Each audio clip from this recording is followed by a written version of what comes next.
They grabbed what they could and escaped. Thousands of Nigerians fled their homes in the northeastern town of Mubi, running from Boko Haram. Witnesses say members of the Islamist militant group killed dozens of residents during an invasion. They are firing all over the mountain, all place.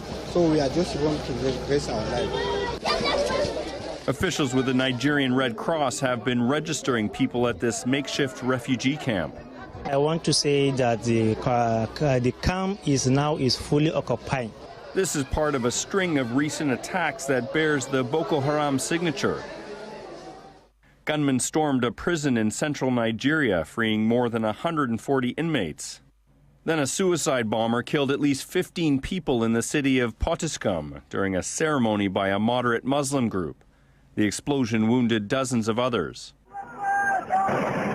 The Boko Haram insurgency began in 2009 in Nigeria, where Muslims dominate in the north and Christians in the south.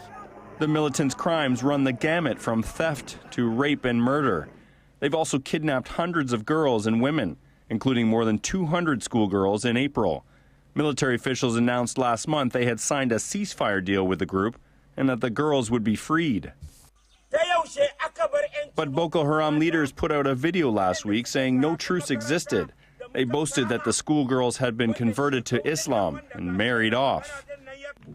Activists campaigning for the girls' release spoke of their disappointment. I can assure you that this is a huge, huge embarrassment on the state of Nigeria. A recent report by Human Rights Watch details the abuse Boko Haram captives endure. One woman spoke about her forced conversion, saying a militant tied a rope around my neck and beat me with a plastic cable until I almost passed out. She said another militant convinced me to accept Islam lest I should be killed, so I agreed. A teenage girl spoke of her forced marriage and subsequent sexual assault. She said her husband soon began to threaten me with a knife to have sex with him.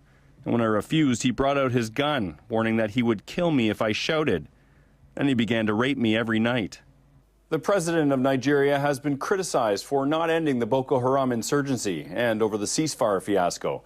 But Goodluck Jonathan doesn't seem deterred. He's running for re-election in February. Some expect the militants will increase their attacks in the lead-up to the vote. Craig Dale, NHK World.